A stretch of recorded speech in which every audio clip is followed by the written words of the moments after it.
un mouvement citoyen. Nous sommes sur des aspects citoyens, sur la sensibilisation, la conscientisation. Même au-delà même de l'aspect populaire, les projets que nous développons, c'est des projets qui ont de gouvernance, de participation citoyenne, de contrôle citoyen. Nous, c'est vraiment une valeur ajoutée. Utiliser aussi à travers, à travers aussi des leviers comme les cultures urbaines. Levier bu am solo la ci ñun suñu sensibilisation gi motax ma naan le sank je parlais pas de toi mais ni comparer Birahim Seck ak Y'en a marre ils n'ont absolument rien compris parce que c'est deux organisations qui ne sont carrément différentes leen boole société civile la mais qui sont différentes ci démarches yi ci outils ci déploiement bi donc pour revenir encore ci cette question oui xew bi souvent et c'est important dans ce pays il faut que les gens ils n'ont pas de mémoire. Ils n'ont pas de mémoire malheureusement. Nous parlons de cadre mais je pense que non là comme on a oui, c'est ces gens-là qui te disent où étiez-vous alors que ces gens-là avaient oublié que Bimutangé, M2D, la manifestation et tout, l'émissaire du Khalif général des Mourides, nous dépêchons à Dakar, nous allons rencontrer les forces vives composées de M2D. Aliou Sané moo doon coordonnateur M2D moo toogoon coûte à coûte ak Diomaye Bassirou Diomaye Faye. C'est Aliou Sané qui était le porte-parole de M2D pour dire au Khalif nangul nañ la li ñu ñaan foofu rek laa yam yenn plateforme yëpp yi fi xew de lutte nañu dem vérifier c'est Y'en a marre qui est co-coordonnateur ci biir plateforme mais gars yi ci non ma ñëw rek c'est important parce que c'est important ñu ñëwaat démarche Y'en a marre n'a jamais été ñun la on sort seul même du temps de même en 2011 li ñu gënoon a privilégié c'est les dynamiques ñun dañu gëm ne dynamique moom mooy mun a renverser les choses nekkul rek nga ne man maay société civile man je des société civile du ma am benn collaboration avec les politiques sur des questions politiques nationales de politique nationale mënoo ko régler du temps de M23 c'était des partis politiques et des gens de la société civile démarche boobu la ñu gëm moom la ñu topp M2D F24 ñoo lànk aar lu ñu bokk ba aar suñu élection bi mujjee nekk dynamique sous Macky Sall démarche boobu la ñu mës a gëm ci moom la ñu mës a doxal donc moo tax ces gens-là qui parlent oui Y'en a marre fi ngeen nekkoon et tout c'est des gens qui n'ont pas de mémoire qui ont vraiment la paresse d'aller waxuma sax dem xool ci Google mais il suffit juste d'aller sur notre page Facebook de faire une recherche ciblée de 2021 à 2024 tu verras ce que Y'en a marre a fait et Y'en a marre dynamique yi nga xamante ne bi yëpp impliqué woon na ci bokk ko ak seen ay leaders politiques donc ça c'est aussi important de revenir sur ces faits maintenant sur la question bi nga xam ne dañ ci def digression ba ñëw fii muy est-ce que am nañu ay déception il y a beaucoup de choses yoo xam ne ñu ngi ci doon xaar ce nouveau régime yoo xam ne pour ñun c'était réglé bu ñu ñëwee ñun des organisations comme ñun nga xam ne vraiment loolu dafa nekkoon suñu ay wax dañu ciy mettre à l'aise muy la privation des libertés suñu première sorte c'était ça parce que ñun régime bu amee change bu amee régime bu ñëw dañ ne dañuy observer le temps d'aller ñun dem ci suñu ay woy su tabax ëllëg déployer suñu ay activités suñu ay projets dans ci gox-goxaat yi mais quand on a vu que ñu commencé gis des gens yu ñu jël yóbbu kaso oui mandat de dépôt parce que que dañoo critiquer le président Ousmane Sonko wala dañu critiquer le président Diomaye Faye on est sorti pour alerter donc loolu bokk na quand même ci ay vraiment ci loo xam ne mbetteel déception buñ ci am j'assume finalement le mot déception buñ ci am ci ce nouveau régime ci démarche ci cette façon de faire donc bokk na ci aussi cette gouvernance bi ñu jàppoon ils ne l'ont jamais dit mais cette gouvernance sobre et vertueuse bi ñu doon xaar ci Macky Sall bu mujjul am ba léegi ñu commencé ba ci récemment ci achat au véhicule des députés les députés lu ñu am war nañ ko mérito je suis d'accord seen liggéey may na leen ko mais man jàpp naa ne fi ñu toll ci contexte bi quand tu parles de marasme économique on parle de difficulté financière pour man kenn gënul yeyoo député yu oto waaye oto wu 50 millions quand même pour man am na oto yu mën a jar ba 20 millions oto yu baax a baax yoo xam ne empêché wul benn député mu mën a parcourir le Sénégal mais il faut que ñu génn aussi cette logique gu 4-4-8-8 ça c'est vraiment dépassé pour man ci état boo xamante ne bi tu es un état pauvre donc il y a des aspects yu mel noonu yoo xamante ne bi et puis même sur le fait d'accepter des critiques tey le régime tout porte à croire que le régime n'accepte pas les critiques et cette façon de gouverner aussi je te donne benn anecdote boo xamante ne bi ça nous est arrivé récemment ak ku mel ni Fadilou Keïta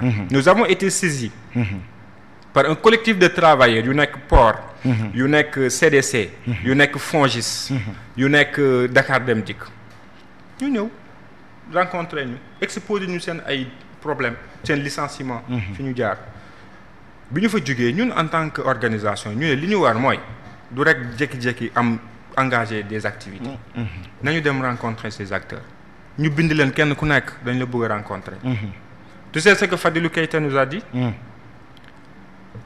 mu ne ñu ñooñu di wax ne dañ leen licencier nañu dem justice. Ah bon? Et pourquoi c'est intéressant lui Fadilou Keïta qui nous dit nañu dem justice.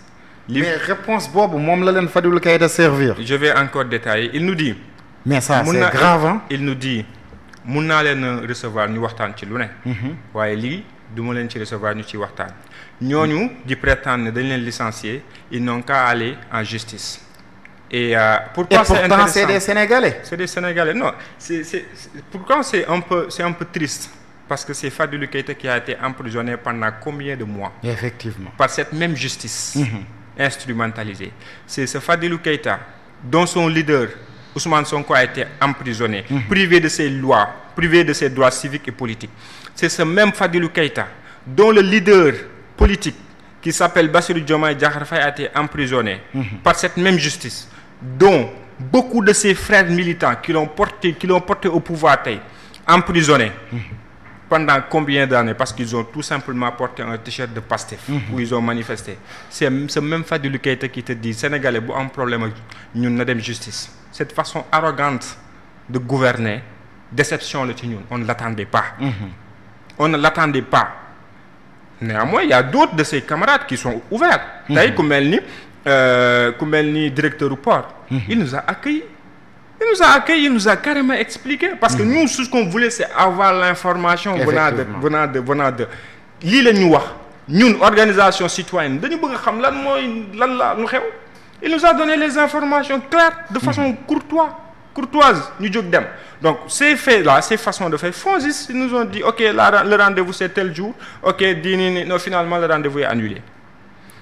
Arrogance boobu ak cette façon de faire xaaruñu ko woon ci Pastef. En tout cas du ma généraliser. parce que wax naa la léegi ñoo xam ne ay exceptions lañ ci. mais tey am na des gens yi nga xam ne ñu ngi occuper des directions ñu ngi occuper des entreprises nationales. yoo xam ne ils ont cette façon de faire. yoo xam ne c'est dépassé c'est une façon de faire arrogante méprisante à l'endroit des organisations de la société civile et à l'endroit des Sénégalais yi nga xam ne jàpp nañ ne bokkuñu ak boor politique. parce que c'est de ça qu'il s'agit. C'est de ça qu'il s'agit néewuñu dañuy nekk di def un recrutement clientéliste mais am na li nga xam ne bu nekkee ay sénégalais la ñoom ñëpp ñu bokk ko. sénégalais yëpp am nañu droit liggéey ci société nationale. Effectivement xamuñu nu ñu leen recruter. Effectivement moo tax ñu ne il faut être prudent. alors ñun ñëpp xam nañ contexte bi ñu jëlee réew mi. il faut discuter aussi mais nañu dem waxtaane ko. mais quand ils vous disent du ma leen recevoir ci point bi pour ñu waxtaane ko. c'est arrogant et c'est violent. Cette façon de faire de la politique cette façon aussi de gérer les affaires publiques xaaruñu ko woon ci Pastef et j'espère que dinañ ko corriger.